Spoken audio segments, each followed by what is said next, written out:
What's up, everybody? So, last time we went a little bit on a tangent, huh?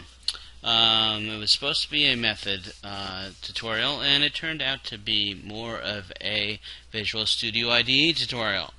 Obviously, I did not touch a lot about Visual Studio. It is probably the best IDE that is out there as of this video in 2016, and I foresee it always being the best, not just because I'm a .NET developer, but because that there are a lot more efficiencies you gain in this IDE than you do in most, like NetBeans, Eclipse. They've come a long way, but the plugins and the out-of-the-box features that they've piecemealed at Microsoft from other IDEs and other questions and requests have really over the years stepped this up to like the 10th of the 10th notch.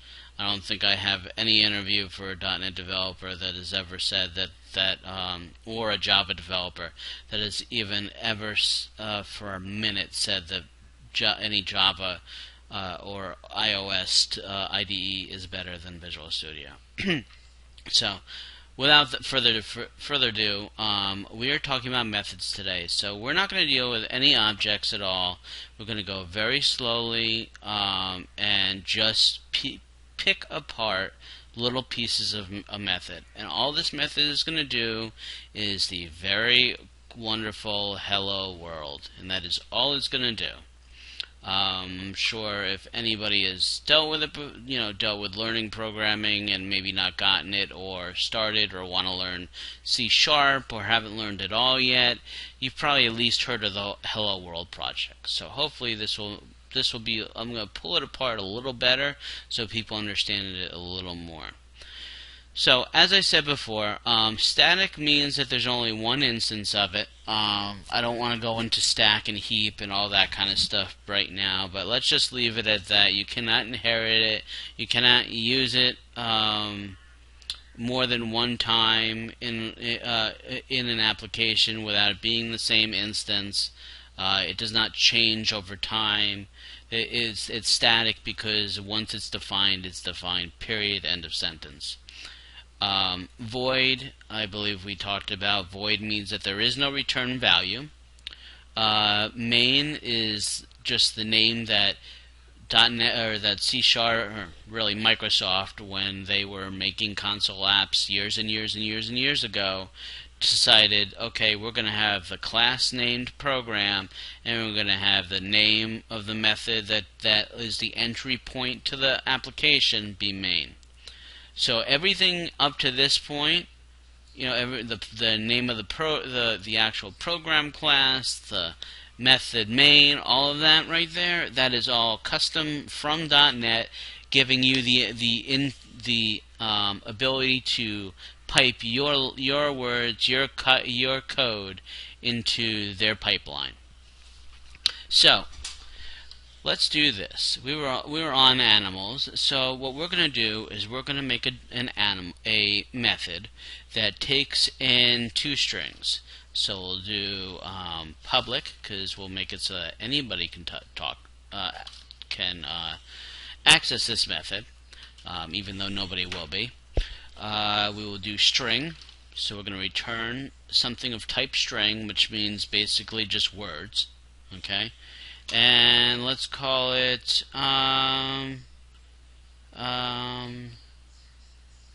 say hello to caller. Okay? Oops. To caller. Now, one thing to notice is that I use camel case, which means that every letter of a word is uppercase, even the two. I tend to like it that way. It catches my eye better when I'm trying to decipher what a method is doing. One thing just to pre-warn here, this is a little bit of a lengthy method name. However, I would rather a lengthy method name, especially with something like IntelliSense right now, which I'll show you in a few minutes. I'd rather it spell out what it's doing than have to read somebody else's freaking code to with that maybe really crappy spaghetti code to figure out what it does.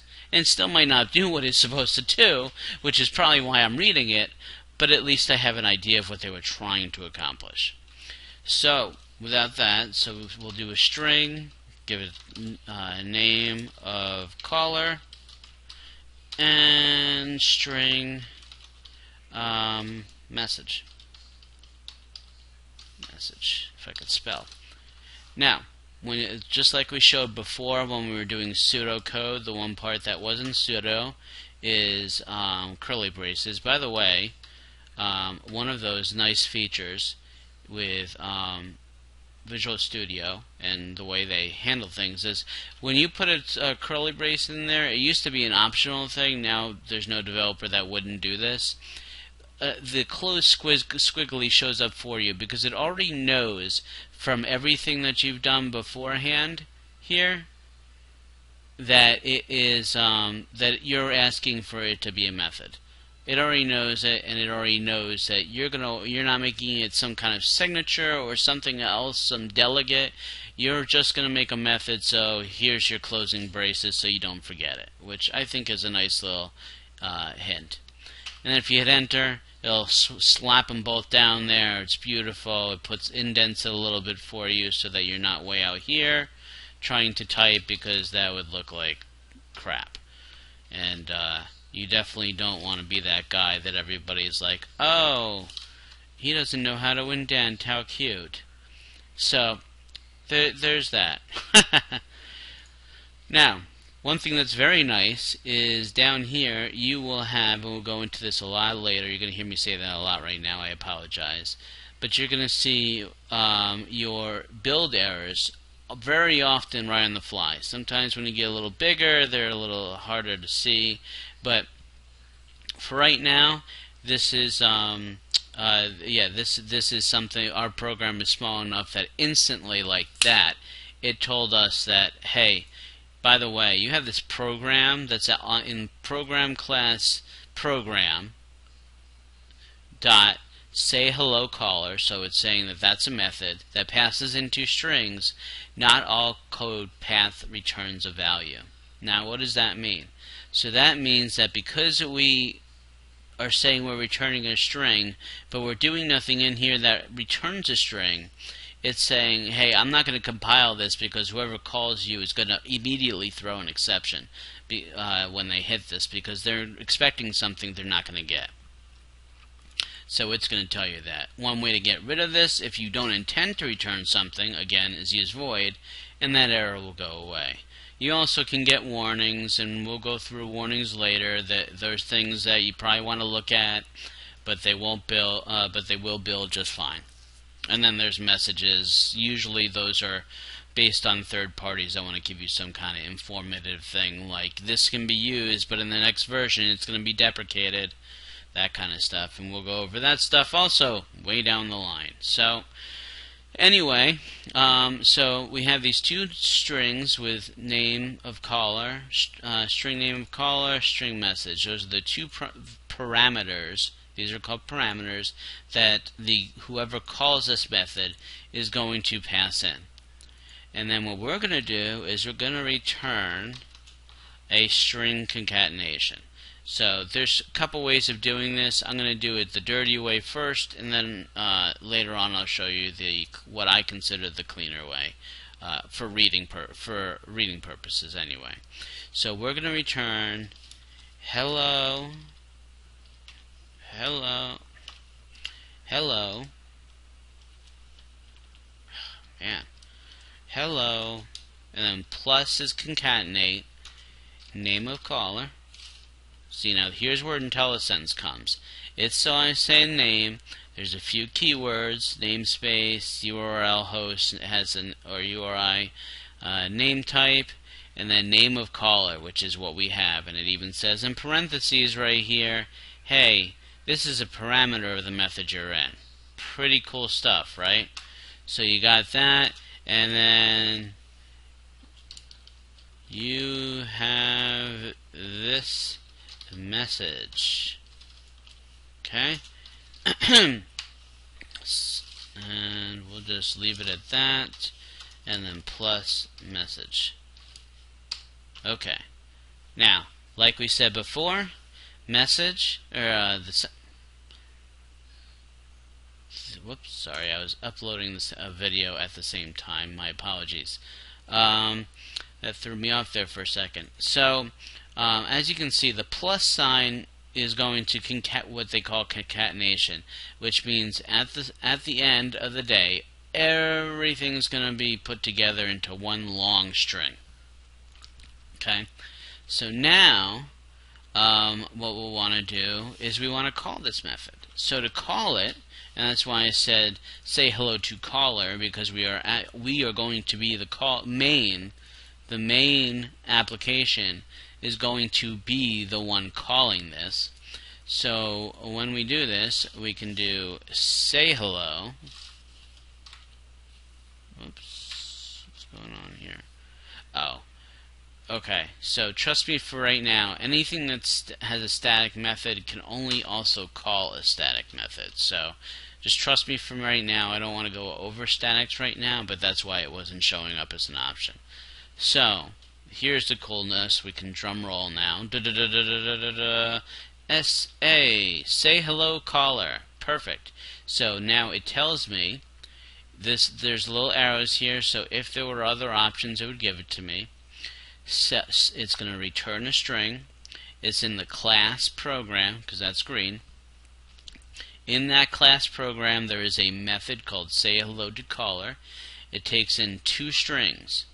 One is name of caller, and one is message. Now the names are inconsequential.